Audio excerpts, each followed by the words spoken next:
हाय, good morning बच्चों, आप कैसे हैं? Very good morning to all of you. आज मैं इकोनॉमिक्स का बहुत ही इंटरेस्टिंग और इंपॉर्टेंट सेशन लेने जा रहा हूं। इंपॉर्टेंट एंड इंटरेस्टिंग मैंने इसलिए बोला क्योंकि इसको थोड़ा सा आपको ध्यान देने की जरूरत है, क्योंकि आज मैं जो इकोनॉमिक्स का सेशन लेने जा रहा हूं उसमें मैं इकोनॉमिक्स के कुछ ऐसे बेसिक टर्म को डिस्कस करूंगा जो इकोनॉमिक्स जिसका ऑप्शनल है उसको तो आना ही चाहिए, जो यूपीएससी के प्रिपरेशन कर रहा है उसको भी आना चाहिए, प्लस जो दूसरे गवर्नमेंट एग्जाम की प्रिपरेशन कर रहा है उसको भी आना चाहिए।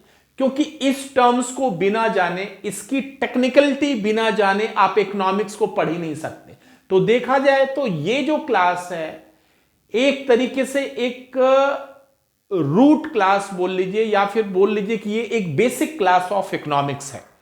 तो जो आज से पहले इकोनॉमिक्स नहीं जानता है वो भी आज के क्लास को एंजॉय करेगा, और जो जानता है, जो रेगुलर इकोनॉमिक्स पढ़ रहा है, वो तो एंजॉय करेगा ही करेगा। तो अगर आप मेरे पुराने स्टूडेंट हैं तो एंजॉय माय सेशन। अगर आप मेरे जो है कि न्यू स्टूडेंट हैं और आपने अभी तक मेरे चैनल को सब्सक्राइब नहीं किया है तो त्रिपाठी सर यूपीएससी वाले चैनल को यूट्यूब में जाके आप सब्सक्राइब कर लें, क्योंकि आपके सब्सक्रिप्शन से त्रिपाठी सर को कुछ नहीं मिलता, जस्ट एक मोटिवेशन आता है कि मैं आपके लिए अच्छे से अच्छा वीडियो बना पाऊं और आपकी जो यूपीएससी की या डिफरेंट गवर्नमेंट एग्जाम्स की जो प्रिपरेशन है उसके जर्नी में मैं आपका हेल्प कर सकूं। Okay, so let's start the session. तो आज मैं आपके साथ डिस्कस करूंगा भाई जीडीपी क्या है, ग्रॉस डोमेस्टिक प्रोडक्ट क्या है, ग्रॉस नेशनल प्रोडक्ट क्या है, नेट नेशनल प्रोडक्ट क्या है। ठीक है, तो आपको जो है कि मेन ये ध्यान रखना है कि जहां जीडीपी मतलब ग्रॉस डोमेस्टिक प्रोडक्ट, बीच में डी आ गया, डी मींस डोमेस्टिक, और जहां डोमेस्टिक है means with in the territory of India. हम इंडिया के अंदर जो भी गुड्स एंड सर्विसेज प्रोड्यूस करते हैं उसकी जो मॉनेटरी वैल्यू है वो इकोनॉमी में क्या होगी, कैलकुलेट होगी। तो with in the territory of India जो भी गुड्स एंड सर्विसेज प्रोड्यूस कर रहे हैं उसकी जो मॉनेटरी वैल्यू है वो ही कहलाती है आउटपुट ऑफ एन इकोनॉमी। ठीक है, तो इस बातों का आपको ध्यान रखना है। और एक बात का ध्यान रखना है कि भाई क्वेश्चन ये उठता है कि भाई किस चीज पे इकोनॉमी कैलकुलेट होती है, समझ रहे हैं, किस चीज पे इकोनॉमी कैलकुलेट होती है।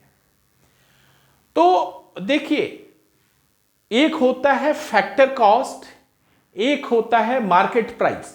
तो फैक्टर कॉस्ट मतलब कि आप कोई भी प्रोडक्ट बना रहे हो तो उसको बनाने में जितने भी आपके पैसे लगते हैं, इनपुट लगते हैं, मशीन्स लगती है, मैन पावर्स लगते हैं, तो मतलब एक प्रोडक्ट को मेनली तैयार करने में जो भी एक कॉस्ट लगता है उसे हम फैक्टर कॉस्ट कहते हैं। दूसरा होता है मार्केट प्राइस। तो फैक्टर कॉस्ट में जब हम टैक्स ऐड कर देते हैं, क्या ऐड कर देते हैं, टैक्स, तो वो फिर क्या कहलाता है आपका मार्केट प्राइस का। तो आपको भी पता है कि भाई गवर्नमेंट कुछ प्रोडक्ट्स के मैन्युफैक्चरिंग पे सब्सिडीज देती है, तो सब्सिडीज कभी भी टैक्स से ज्यादा नहीं होता है, इन बातों का आपका ध्यान रखना है। तो जो भी फैक्टर कॉस्ट है उसमें टैक्स को प्लस करके सब्सिडीज को माइनस कर लेंगे तो जो नेट वैल्यू आएगी वो मार्केट प्राइस होगी। और हमेशा जो है जो आउटपुट ऑफ एन इकोनॉमी जो कैलकुलेट होता है वो फैक्टर कॉस्ट पे कैलकुलेट होता है। किस पे कैलकुलेट होता है, फैक्टर कॉस्ट पे कैलकुलेट होता है। क्यों? क्योंकि अगर फैक्टर कॉस्ट पे नहीं कैलकुलेट होगा तो अगर गवर्नमेंट अपनी टैक्स बढ़ाएगी तो जब टैक्स रेट बढ़ेगा तब वैल्यू भी बढ़ जाएगा। तो इसका मतलब ये थोड़े ना कि कोई भी कंट्री अपनी गुड्स एंड सर्विसेज की प्रोडक्शन बढ़ा दी है, भाई वो तो टैक्स बढ़ाई है। So that's why the reason कि फैक्टर कॉस्ट पे जो है output of an economy calculate होता है। दूसरी बात आपको ध्यान में रखना है कि फाइनल गुड्स या फिर फिनिश गुड्स, फाइनल गुड्स या फिर फिनिश गुड्स पे ही output of an economy calculate होती है। जो गुड्स एंड सर्विसेज है, जो भी फाइनल गुड्स या फिर फिनिश गुड्स प्रिपेयर होती है, उसी पे output of an economy calculate होती है। ये भी ध्यान रखिए, इंटरमीडिएट गुड्स या फिर सर्विसेज पे इकोनॉमी कैलकुलेट नहीं होती है। आप भी जो goods and services intermediate level पे बना रहे हैं, नहीं, जो आपका फाइनल गुड्स एंड सर्विसेज है उस पर कैलकुलेट होगी। तो ये दो चीज आपको ध्यान रखना है। पहली चीज, फैक्टर कॉस्ट पे जो है output of an economy calculate होती है। दूसरी, जो फाइनल गुड्स है, जो फाइनल गुड्स है उस पे जो है कि आपकी output of an economy calculate होती है। तीसरी बात कि जो इकोनॉमी कैलकुलेट होती है, देखिए जो गुड्स एंड सर्विसेज है उसकी जो मॉनेटरी वैल्यू है, जो भी गुड्स एंड सर्विसेज आप प्रोड्यूस कर रहे हैं उसकी जो मॉनेटरी वैल्यू है उसे ही हम आउटपुट ऑफ एन इकोनॉमी बोलते हैं। ठीक है भाई, अगर जो है कि मैं टीचर हूं तो मैं कहीं सर्विस देता हूं तो उसके बदले में मैं पैसा लेता हूं, तो वो मेरी मॉनेटरी वैल्यू है। अंडरस्टूड? तो इन बातों का ध्यान में रखना है। अब अपन आते हैं, अब अपन जो है जीडीपी को समझते हैं। अब देखिए जीडीपी में 4 टर्म्स इज वेरी इंपॉर्टेंट। इसमें देखिए, अगर मैं इससे पहले आपको macro economics and micro economics थोड़ा क्लियर कर दूं, तो देखिए, आप चाहिए तो स्क्रीनशॉट ले लीजिए। Macro economics and micro economics, macro means big, micro means small. तो इसकी डेफिनेशन इसके नेम में ही छिपा हुआ है। मैक्रो इकोनॉमिक्स मीन्स जब हम स्टडी करते हैं, study everything in aggregates form या फिर टोटल फॉर्म। अगर हम किसी चीज की स्टडी एग्रीगेट फॉर्म में करते हैं या टोटल फॉर्म में करते हैं तो वो जो है मैक्रो इकोनॉमिक्स के अंतर्गत आता है। जैसे जीडीपी हो गया, एम्प्लॉयमेंट हो गया, पॉवर्टी हो गई, तो ये सारा क्या है? अब ये नहीं है कि किसी एक बंदे का जीडीपी निकालेंगे, नहीं, ये पूरे कंट्री का जीडीपी है। तो ये एक कलेक्टिव टर्म है, सो दैट्स वाई ये मैक्रो इकोनॉमिक्स में आएगा। माइक्रो इकोनॉमिक्स में क्या होता है कि जब हम कोई एज अ इंडिविजुअल कॉन्सेप्ट, एक कोई इंडिविजुअल का जो डिसीजंस है, तो उसकी जब हम डिटेल स्टडी करते हैं उस इंडिविजुअल के कॉन्सेप्ट्स की, उस इंडिविजुअल के डिसीजंस की, तो वो माइक्रो इकोनॉमिक्स में आता है। और ये बात आपको ध्यान में रखना है कि माइक्रो इकोनॉमिक्स मैक्रो इकोनॉमिक्स पे इंपैक्ट करता है and macro economics micro economics पे इंपैक्ट करता है। कैसे? एग्जांपल से समझिए। लेट अस सपोज मैं जो हूं, मैंने डिसीजंस लिया कि मुझे एक घर खरीदना है अपने लिए, वो मेरा पर्सनल है, मैं अपने लिए घर खरीदूंगा और घर की कॉस्ट लेट अस सपोज की 2 करोड़ है। ठीक है, तो ये मेरा इंडिविजुअल डिसीजंस है। लेकिन इंडिविजुअल डिसीजंस है तो इसका मतलब ये नहीं है कि मैंने अपने लिए घर बनवाया तो उसका इंपैक्ट जो है, वो जो माइक्रो इकोनॉमिक्स है उसका इंपैक्ट मैक्रो इकोनॉमिक्स पे नहीं पड़ा, क्योंकि मैंने जो है पैसा इकोनॉमी में पंप किया, तो उसका इंपैक्ट जो है एम्प्लॉयमेंट पे भी पड़ा, जीडीपी पे भी पड़ा। तो कहने का मतलब क्या है कि मैक्रो और माइक्रो एक दूसरे से रिलेटेड है। माइक्रो के डिसीजंस मैक्रो पे प्रभाव डालते हैं एंड मैक्रो के डिसीजंस माइक्रो पे डालते हैं। तो दोनों एक दूसरे के वाइस वर्सा हैं। इन बातों का ध्यान रखिए। अब जैसे अगर कंट्री का जीडीपी बढ़ेगा, ग्रॉस डोमेस्टिक प्रोडक्ट बढ़ रहा है, इसका मतलब जो इंडिविजुअल्स हैं, पर्सनल लेवल पे हैं, उनकी भी तो गुड्स एंड सर्विसेज की मॉनेटरी वैल्यू बढ़ रही है। तो यस, मतलब अगर कलेक्टिव टर्म्स में कंट्री की जीडीपी बढ़ रही है, इसका मतलब जो इंडिविजुअल लेवल पे जो भी means like goods and services produce कर रहा है उसकी मॉनेटरी वैल्यू भी तो बढ़ रही है। तो कहने का मतलब क्या है कि macro economics and micro economics एक दूसरे के ऊपर इंपैक्ट डालते हैं, वाइस वर्सा। तो दोनों एक दूसरे पे इंपैक्ट डालते हैं, अपना अपना प्रभाव डालते हैं।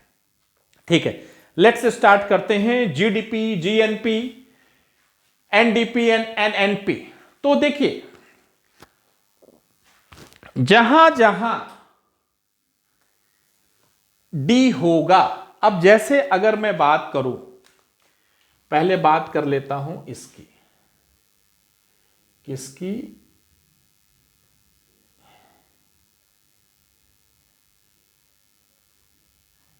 जीएनपी,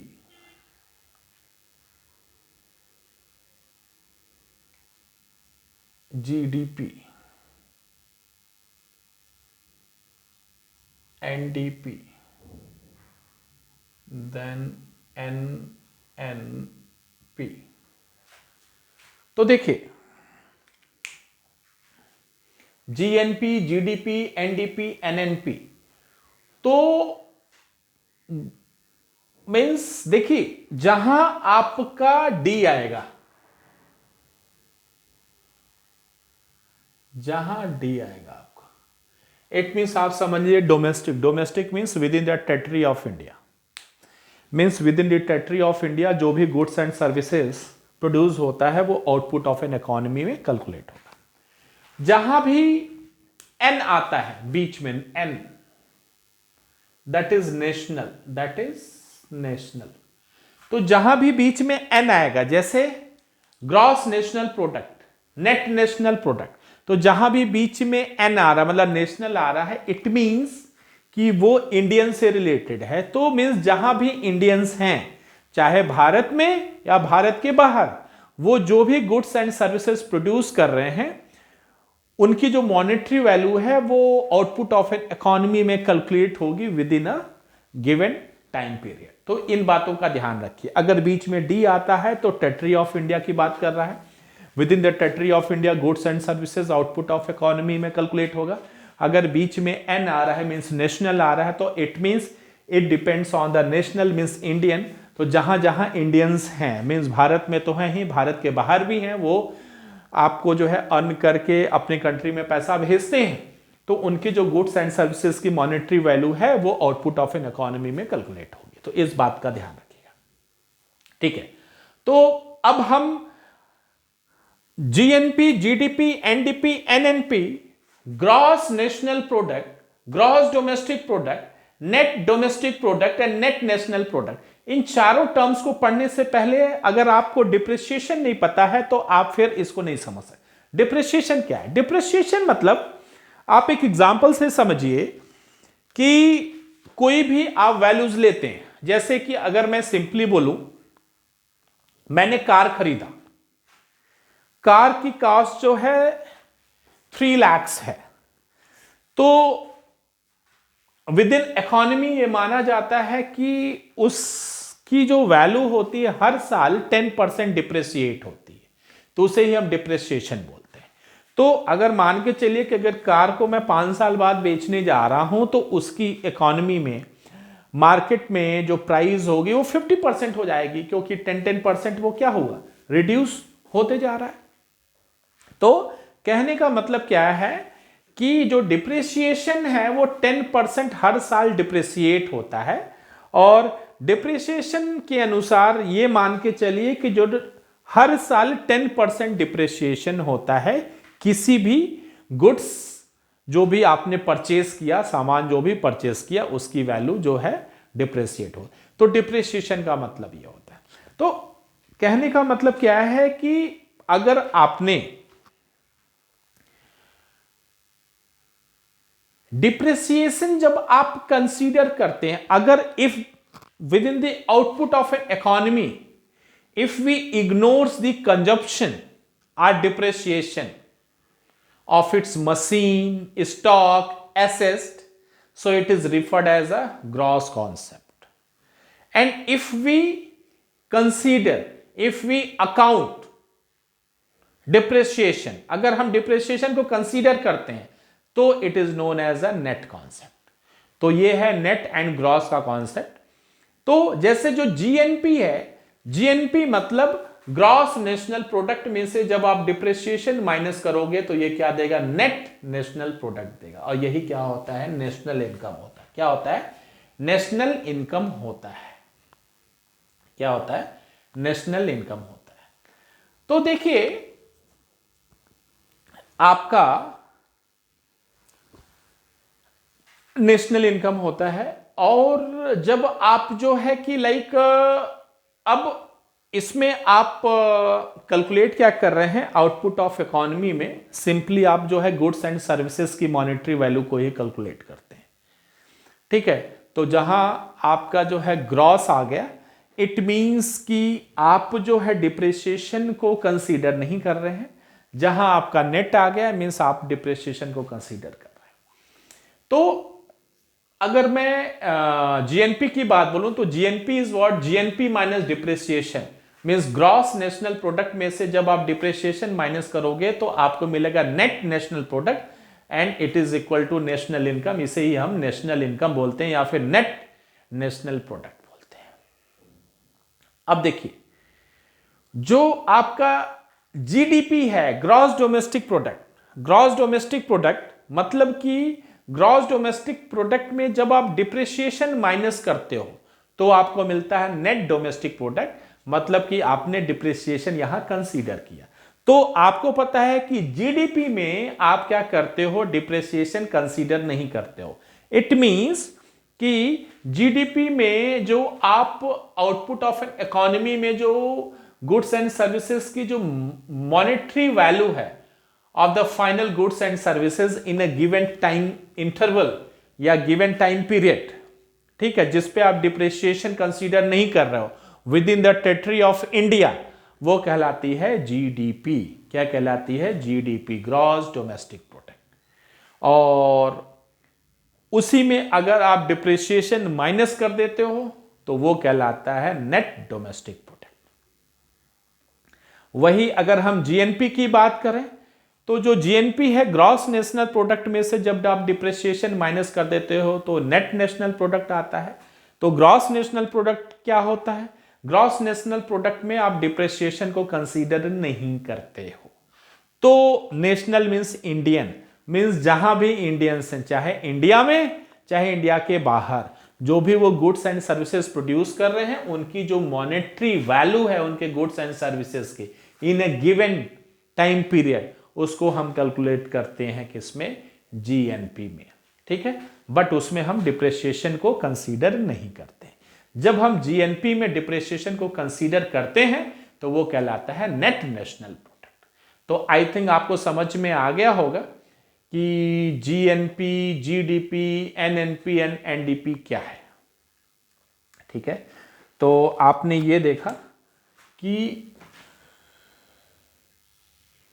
जीएनपी में से डिप्रिसिएशन आपने माइनस किया, नेट नेशनल प्रोडक्ट है, यही नेशनल इनकम है और इसे ही हम नेट नेशनल प्रोडक्ट बोलते हैं।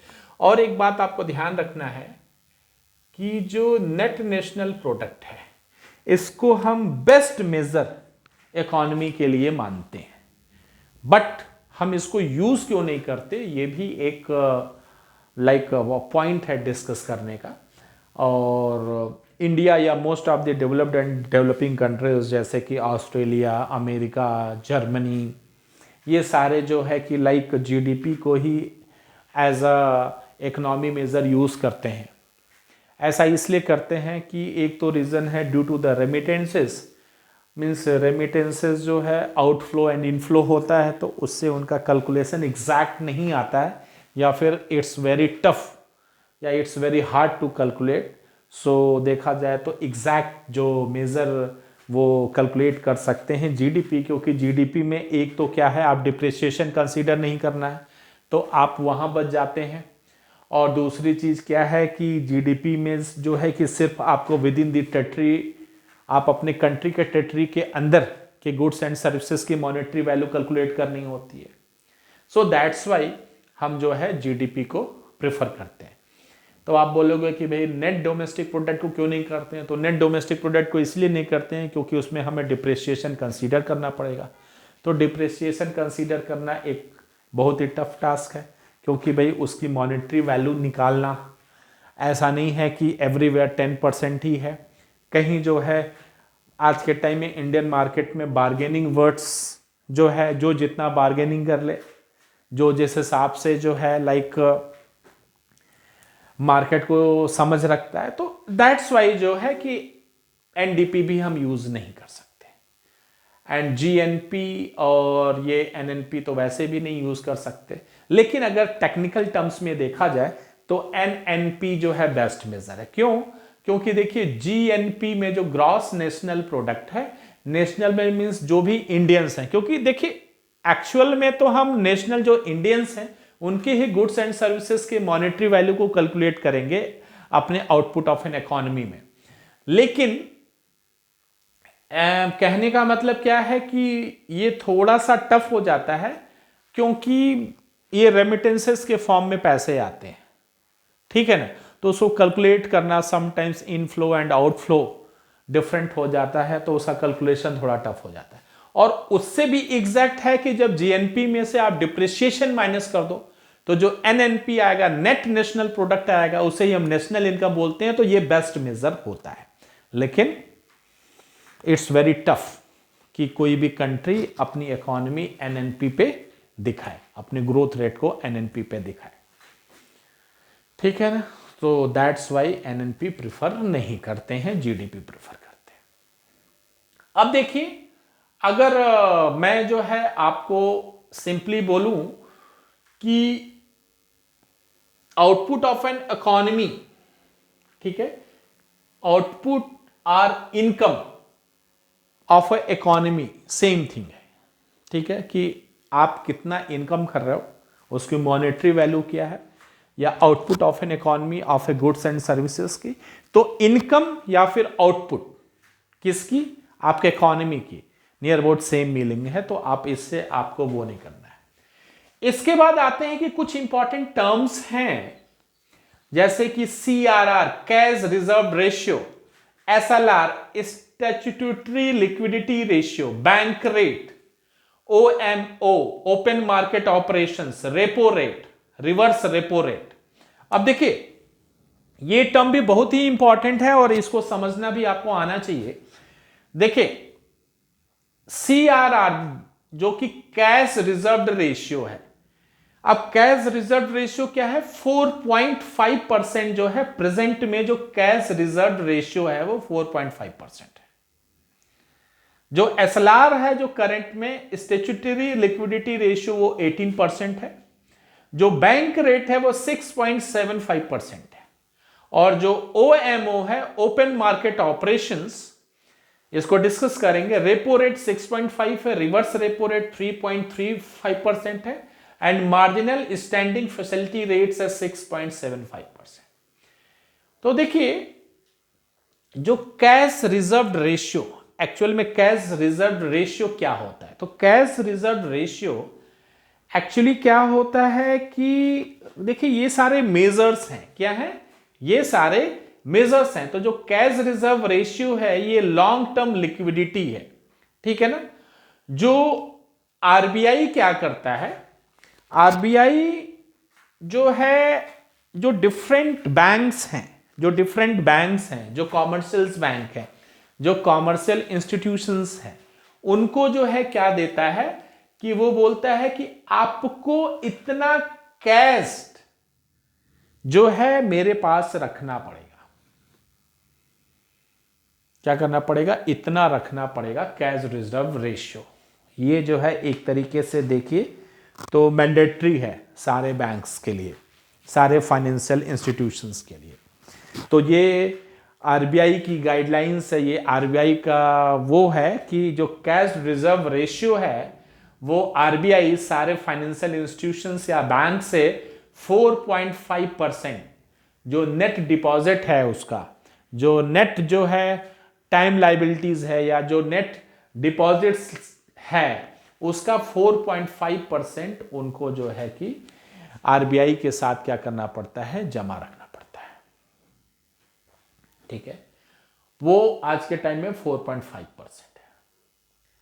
दूसरा है एसएलआर, स्टैट्यूटरी लिक्विडिटी रेशियो, जो कि है 18% है। कितना है, 18%। फिर आपका आता है बैंक रेट। बैंक रेट मतलब कि कहने का मतलब क्या है कि जो आरबीआई है दूसरे फाइनेंशियल इंस्टीट्यूट्स को लोन देती है, तो वो जो लोन का रेट होता है वो 6.75% होता है। Open market operations, open market operations में क्या होता है कि जो buying and selling of a government liabilities, governments bonds या गवर्नमेंट सिक्योरिटी, ठीक है, buying and selling of the government bonds या सिक्योरिटी, ये हम किस में करते हैं, ओपन मार्केट ऑपरेशंस में करते हैं, ठीक है। फिर आपका आता है रेपो रेट। अभी आपने न्यूज में देखा कि 0.25% जो है रेपो रेट बढ़ा दिया गया। आज के टाइम में करंट रेपो रेट है 6.5%। फिर रिवर्स रेपो रेट, ये 3.35%। तो कहने का मतलब आज के टाइम में जो रेपो रेट है वो 6.5% है और रिवर्स रेपो रेट क्या है, 3.35% है। तो रेपो रेट मतलब क्या है कि भाई इतने परसेंट में वो जो गवर्नमेंट की सिक्योरिटीज है उसके बदले में वो क्या करती है, पैसे देती है, किसको, as a loan, different financial institution को या डिफरेंट बैंक्स को। रिवर्स रेपो रेट क्या है, रिवर्स रेपो रेट क्या है कि एक रीपर्चेस ऑब्लिगेशन होता है कि भाई हम जो है जब बैंक के पास ओवरफ्लो हो जाएगा, ओवरफ्लो ऑफ द फंड्स, तो वो अपना पैसा जो है आरबीआई के पास जमा कर सकती है, लेकिन उसका जो रेट वो देती है वो कम देती है, 3.35%। लेकिन ये माना जाता है कि बैंक के पास जो है सबसे सेफ ऑप्शंस ये होता है कि इसमें उसके पैसे डूबने के कभी भी चांस नहीं होते। तो मोस्टली जब डिफरेंट फाइनेंशियल इंस्टीट्यूशंस और बैंक्स के पास सरप्लस अमाउंट ऑफ मनी होता है तो वो अपने पैसे को आरबीआई के पास डिपॉजिट करती है और उसके बदले में उसको 3.35% इंटरेस्ट मिलता है।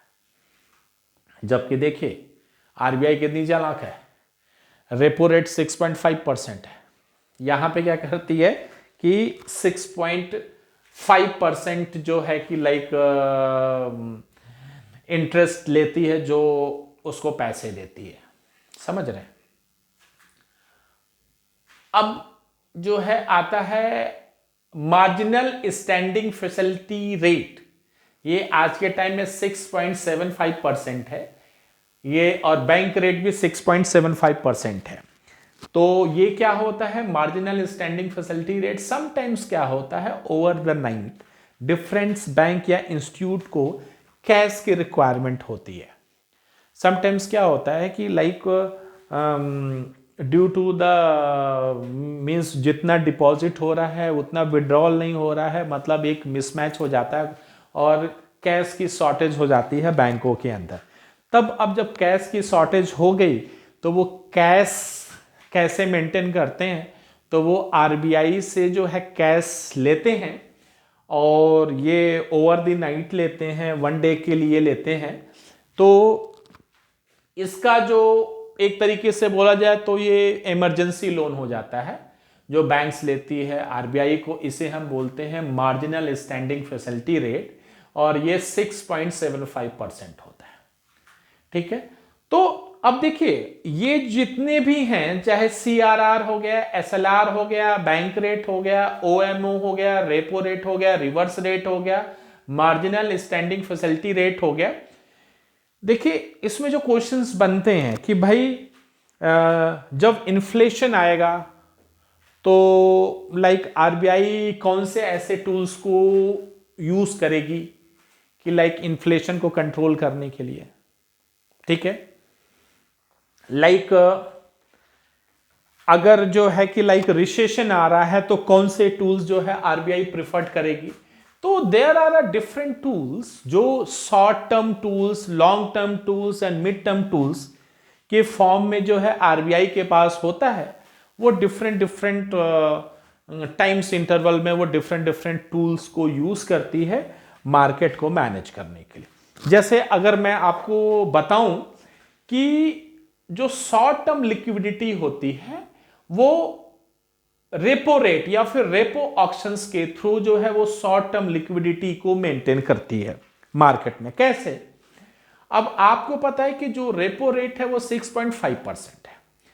अब जो क्वार्टरली मतलब आप समझते हैं ना कि जो है कि 3 मंथ्स, ठीक है। तो कहने का मतलब क्या है कि पूरे साल को 4 पार्ट में डिवाइड करते हैं, 3 मंथ्स की जो है क्वार्टर होता है, ठीक है। तो जो आपका एक तरीके से जो रेपो ऑक्शंस होता है, जो रेपो रेट होता है, उसमें जो है कि ये शॉर्ट टर्म लिक्विडिटी होती है, और रेपो रेट के थ्रू ये जो रेपो रेट टूल्स होता है या जो रेपो ऑक्शंस होता है, इसके थ्रू आरबीआई अपने शॉर्ट टर्म लिक्विडिटी को मैनेज करती है। जो मीडियम टर्म लिक्विडिटी होती है वो through OMO means open market operations के through, means by buying and selling government, जो गवर्नमेंट बॉन्ड्स होते हैं एंड ऑल, उसको बाय एंड सेल करती है। ठीक है, अब सेल करने का मतलब क्या है कि अगर गवर्नमेंट बॉन्ड को सेल करेगी तो उसके बदले में क्या, मतलब कि अगर मेरे पास बॉन्ड्स है तो उसके बदले में पैसा चाहिए, और अगर वो दूसरे से खरीदेगी बॉन्ड्स तो उसके बदले में पैसा देगी। तो अगर जो है कि वो बॉन्ड्स को खरीदती है तो मतलब कि मार्केट में पैसा देती है, मार्केट में पैसा देगी तो इसका मतलब वो चाहेगी कि भाई जो रिसेशन है वो कंट्रोल हो, मार्केट में पैसा है, लोग जो है कि परचेजिंग करें। लेकिन यहीं पे अगर उल्टा हो जाए, उल्टा ये हो जाएगा कि वो चाहेगी कि नहीं, वो जो भी गवर्नमेंट लाइबिलिटीज है या जो है उसको सेल करेगी, उसके बदले में पैसे लेगी बैंक से, तो इसका मतलब बैंक के पास जो है कि पैसे कम हो गए, लोगों के पास पैसे कम हो गए। जब लोगों के पास कम हो गए तो जो इन्फ्लेशन है वो इन्फ्लेशन कंट्रोल हो गया। क्यों? क्योंकि लोगों के पास पैसे नहीं होंगे तो खरीदेंगे कहां से। तो इस तरीके से ये जो डिफरेंट डिफरेंट टूल्स है आरबीआई मैनेज करती है लाइक मार्केट को। फिर जो मीडियम टर्म लिक्विडिटी है उसको ओएमओ, ये मैंने आपको समझा दिया, ओपन मार्केट ऑपरेशंस के थ्रू। देन जो है कि जो लॉन्ग टर्म लिक्विडिटी है वो through CRR means cash reserve ratio, cash reserve ratio के थ्रू वो लॉन्ग टर्म लिक्विडिटी को क्या करती है, मेंटेन करती है। जैसे कि आज के टाइम में जो कैश रिजर्व रेशियो है वो 4.5% है। मतलब कहने का मतलब क्या है कि आरबीआई के पास जो नेट डिपॉजिट है बैंकों का, उसका 4.5% जो है आरबीआई के पास रखना पड़ता है as a cash reserve ratio, जो कि 4.5% है। और ये लॉन्ग टर्म जो है टूल्स है जो यूज करती है। ठीक है, तो कहने का मतलब क्या है कि ये सारे जो है डिफरेंट डिफरेंट टूल्स हैं, इसको जो है अलग अलग के टाइम्स में यूज करती है। तो इसको जो है कि आपको जो है कि